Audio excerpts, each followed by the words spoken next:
Assalamualaikum warahmatullahi wabarakatuh.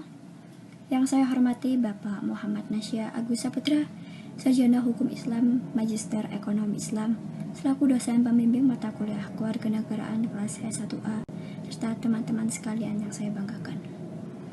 Pada kesempatan kali ini, kami akan membahas mengenai teori ketahanan nasional. Sebelumnya, perkenalkan, nama saya Nur Aini Ali dengan NIM 05010221022 selaku moderator sekaligus pemateri pada presentasi kali ini.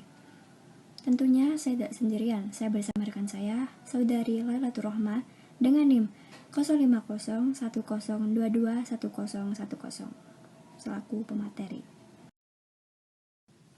Baik, yang pertama saya akan menjelaskan mengenai pengertian teori ketahanan nasional. Apa sih ketahanan nasional itu?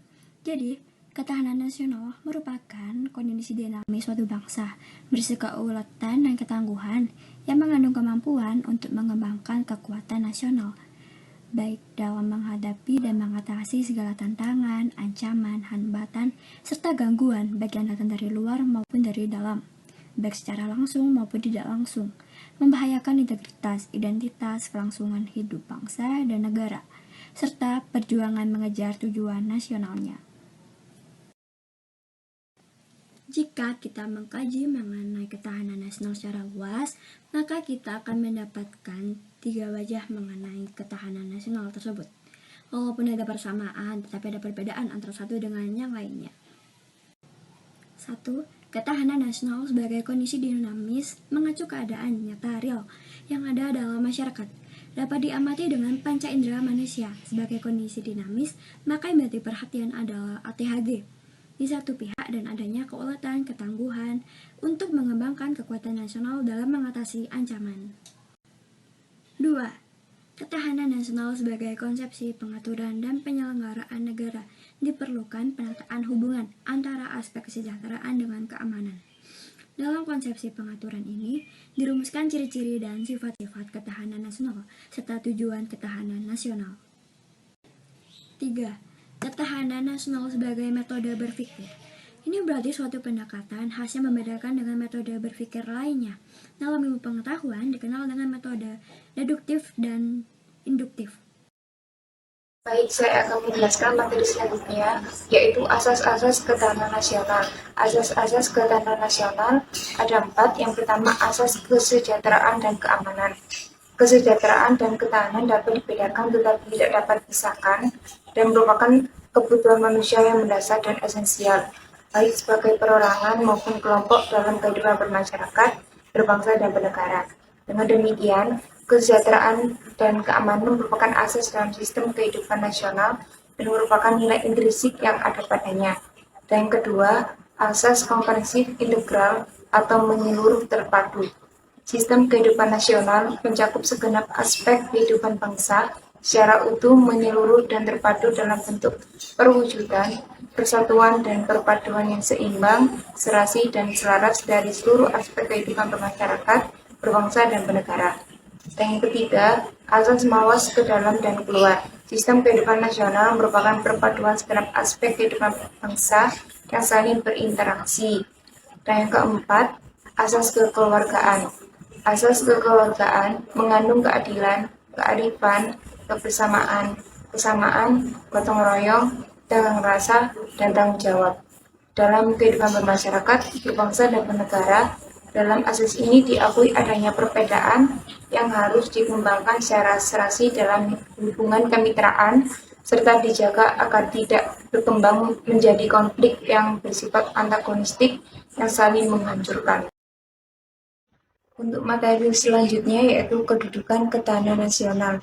Konsepsi ketahanan nasional merupakan suatu ajaran yang diyakini kebenarannya oleh seluruh bangsa Indonesia, serta merupakan cara terbaik yang perlu diimplementasikan dalam kehidupan nasional yang ingin diwujudkan. Wawasan Nusantara dan ketahanan nasional merupakan landasan konseptual yang didasari oleh Pancasila dan UUD 1945 sebagai landasan ideal dan konstitusional. Untuk materi selanjutnya, saya kembalikan kepada moderator. Baik, selanjutnya saya akan menjelaskan mengenai fungsi ketahanan nasional. Jadi, fungsi ketahanan nasional ada 3. Yang pertama, konsepsi ketahanan nasional dalam fungsi sebagai doktrin dasar nasional. Perlu dipahami untuk memimpin tetap terjadinya pola pikir, pola sikap, pola tindak, dan pola kerja dalam menyatukan langkah bangsa, baik yang bersifat interregional atau wilayah, maupun intersektoral, maupun multidisiplin. Yang kedua, ada konsepsi ketahanan nasional dalam fungsi sebagai pola dasar pembangunan. Pada hakikatnya, merupakan arah dan pedoman dalam melaksanakan pembangunan nasional di segala bidang secara terpadu dan dilakukan sesuai rencana program. Yang ketiga, ada konsepsi ketahanan nasional dalam fungsi sebagai metode pembinaan kehidupan nasional. Pada hakikatnya, merupakan suatu metode integral yang mencakup seluruh aspek, yang terdiri dari aspek alamiah maupun aspek sosial. Selanjutnya yaitu mengenai falsafah ketahanan nasional dalam Undang-Undang Dasar 1945. Makna linear pertama yaitu kemerdekaan adalah hak asasi manusia. Makna linear kedua adalah adanya masa depan yang harus diraih atau cita-cita. Makna linear ketiga ada apabila negara ingin mencapai cita-cita, maka kehidupan berbangsa dan bernegara harus mendapat ridho dari Allah Subhanahu wa Ta'ala yang merupakan dorongan spiritual. Terus makna linear keempat yaitu membangun negara Republik Indonesia yang berlandaskan Pancasila. Yang ketiga, pengaruh dalam aspek politik. Pengaruh dalam aspek politik ada dalam negeri dan luar negeri. Untuk yang dalam negeri, kehidupan politik dan bernegara berdasarkan Pancasila dan UUD 1945 yang mampu menyerap aspirasi dan dapat mendorong partisipasi masyarakat dalam satu sistem yang unsur-unsurnya adalah struktur politik, proses politik, budaya politik, dan komunikasi politik. Dan untuk yang luar negeri, landasan politik luar negeri adalah pembukaan UUD 1945, yaitu melaksanakan ketertiban dunia berdasarkan kemerdekaan, perdamaian abadi, dan keadilan sosial dan anti penjajahan karena tidak sesuai dengan kemanusiaan dan keadilan. Untuk selanjutnya saya serahkan kepada moderator.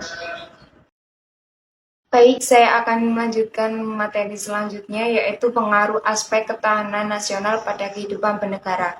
Yang pertama, pengaruh dalam aspek ekonomi, yaitu ada sistem perekonomian liberal dan sistem perekonomian sosialis. Untuk yang sistem perekonomian liberal dengan orientasi pasar secara murni akan sangat peka terhadap pengaruh dari luar.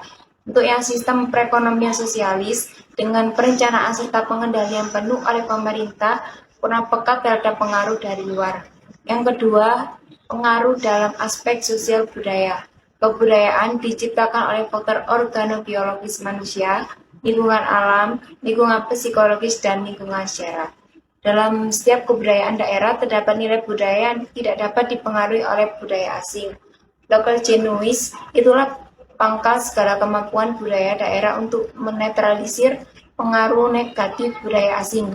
Wujud ketahanan sosial budaya tercermin dalam kondisi kehidupan sosial budaya bangsa yang dijiwai kepribadian nasional yang mengandung kemampuan membentuk dan mengembangkan kehidupan sosial budaya manusia dan masyarakat Indonesia yang beriman. Nah, baik, sudah dijelaskan oleh pemateri kita mengenai teori ketahanan nasional. Bagaimana teman-teman? Apakah kalian sudah paham mengenai teori ketahanan nasional? Maka, kalau misalkan kurang paham, kalian bisa menanyakannya pada diskusi kelas hari ini ya. Sekian yang bisa kami sampaikan, kurang lebihnya mohon dimaafkan. Wassalamualaikum warahmatullahi wabarakatuh.